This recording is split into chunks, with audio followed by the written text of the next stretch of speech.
자, 이 시각 현재 국회에는요. 지금 추미애 민주당 의원이 연결돼 있습니다. 시민사회단체뿐만 아니라 많은 야당 정치인들도 오전에 대국민 담화에 대해서 충격적인 담화였다라는 평가를 내놓고 있는데 추 의원은 어떻게 이를 봤는지 한번 연결해서 들어보겠습니다. 추미애 의원님 안녕하십니까? 네, 안녕하세요. 일단 개괄적으로요. 오늘 윤 대통령의 아침 담화 어떻게 들으셨습니까? 네, 반헌법적이고 국민에 대한 또 한 번의 선전포고였다라고 평가하고 싶습니다. 반헌법적인 불법적인 인식을 여과 없이 드러냄으로써 사실은 내란 범임을 자인한 거나 다름없습니다. 대통령은 이번 사안을 자신의 정당한 통치 행위라고 말했지만 통치 행위는 유신 독재의 잔재일 뿐입니다. 비상계엄 같은 그런 수단도 그 실체적 요건과 절차는 반드시 사법심사의 대상일 수밖에 없습니다. 예, 국방위를 통해서 곽종근 특전사령관 등의 양심 고백성 증언이 많이 나왔기 때문에 오늘 국민들 입장에서는 네. 국방위 그 증언들을 많이 봐왔는데 네. 오늘 윤석열 대통령의 담화를 보니까 네. 국회를 좀 갸우뚱할 수밖에 없는 것 같습니다. 어느 부분이 좀 많이 문제가 된다라고 보십니까? 우선 그 논리 구조의 모순이 가득하고요. 아까 말씀드린 것처럼 그 통치 행위라고 여전히 믿고 있지만 법률가답지 않습니다. 통치 행위는 현행 헌법에 인정되지 않는 논리이고요. 또 현실 인식에 있어서도 사실과 많이 다릅니다. 소수의 병력만 국회에 투입한 경고성이었다 얘기하는 거지만 이미 국방부가 발표했듯이 국회에 난입한 무장 병력은 685명에 이르고요. 전체 동원된 인원은 무려 1,300명이 넘습니다. 뿐만 아니라 이 국회에는 그 무장한 병력이 유리창을 깨고 들어와서 그 홍장원 국정원 1차장이라든지 또 곽종근 특전사령관의 증언처럼 대통령이 150명이 아직 안 찬 것 같다. 깨부수고 들어가서 끌어내라. 라는 발언을 지시를 직접 했다는 것이죠. 그것은 헌법기관인 국회를 무력으로 진압하려 했고 또 폭동을 지시한 것이기 때문에 직접적으로 내란죄의 구성 요건에 그대로 해당된다. 그것을 온 국민이 지켜보고 들었기 때문에 이것은 지금 현행범이고 긴급 체포돼야 되는 사안이다라고 말씀드리겠습니다. 네, 시간 관계상 하나하나 강론으로 짚기는 어렵겠지만 앞서 저희도 스튜디오에서 짚어봤지만 네. 2시간짜리 내란이라는 것이 있느냐 그리고 질서 유지를 위해서 소수의 병력을 잠시 투입한 게 폭동이냐라고 국민들에게 담화에서 물었습니다. 이에 대해서 답을 어떻게 해주시겠습니까? 네. 말씀드린 것처럼 그런 무장 병력이 대통령이 주장하는 300명이 아니라 엄청난 국회의원은 300명 뿐인데요. 그것을 제압하기 위해서 3배가 넘는 병력을 보냈던 것이고요. 또 추가 병력 투입을 지시한 것도 드러났습니다.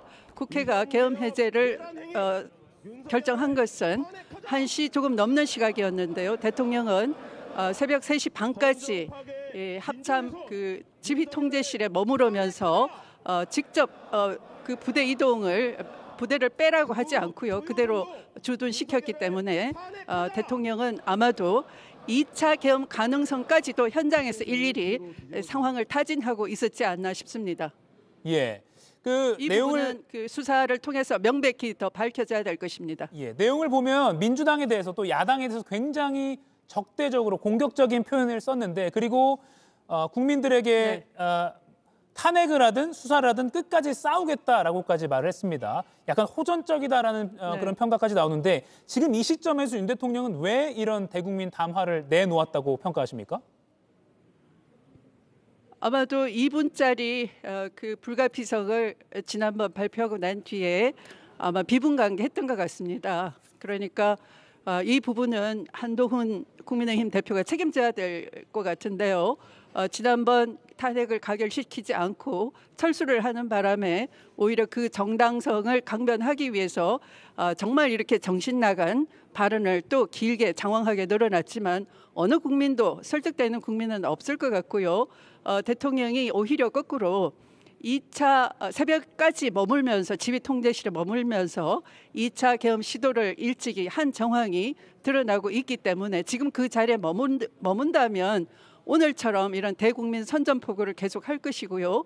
국정은 더욱 수습할 수 없는 정도로 혼란에 빠져들 것이기 때문에 국민의힘은 조속히 국정을 위한 결단을 내려야 할 시간이 다가왔습니다. 예. 그리고 대국민 담화를 본 일부 온라인 반응을 저희가 확인을 해보니까 이 정도 그러니까 네네. 수사를 하든 탄핵을 하든 싸우겠다 이런 표현이 있고 또 네. 야당에 대해서 계속 적대화하고 있는 표현이 들어있기 때문에 물론 군은 그런 네. 걱정하지 말라고 이미 밝혔지만 이 정도면 2차 계엄도 네네. 충분히 권한이 있으니까 할 수 있는 거 아니야라는 조금 앞서 나갈 수 충분히 있지만 그런 우려도 가능하다고 합니다. 봅니다. 예, 어떻게 보십니까? 네네, 충분히 가능합니다. 그 자리에 머무는 한. 왜냐하면 지난번 국회와 헌법기관인 마찬가지로 헌법기관인 중앙선거관리위원회 또 여론조사 꽃뿐만 아니라 민주당사에 대해서도 무려 일개 대대병력 250명의 무장군인을 당사를 확보를 시켰습니다. 그 말은 당사 점거를 시킨 것이죠. 그것을 볼 때 우려하신 것처럼 제2차, 3차 계엄 얼마든지 가능하다. 이미 그것에 대한 정당성을 선전포고한 것이다. 이렇게 봐집니다. 예, 오늘 담화 내용이 2차 계엄을 해도 이상하지 않을 정도의 정당성을 선포했다라고 추미애 의원은 네네. 분석하셨습니다. 네네. 마지막 질문 네. 드리겠습니다. 네네. 오는 네. 토요일 2차 탄핵안 표결이 있습니다. 네. 조금 전 들어온 소식에 따르면 네. 국민의힘 한지아 의원까지 찬성 뜻을 밝혀서 총 7명이 찬성을 할 것으로 네네. 현재까지는 나왔는데 표결 결과는 어떻게 예측하십니까? 낙관을 하기에는 이럽니다만 경제가 매우 어렵습니다. 이대로 질질 끌면은 국격도 추락하고 경제도 폭망할 것이고요. 민심을 수습할 방법이 없을 것 같습니다.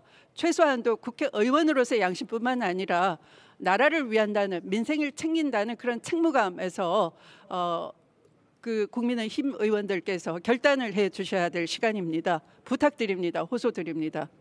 네, 지금까지 국회에서 민주당 추미애 의원과 의견 들어봤습니다. 연결 응해주셔서 고맙습니다. 네, 고맙습니다.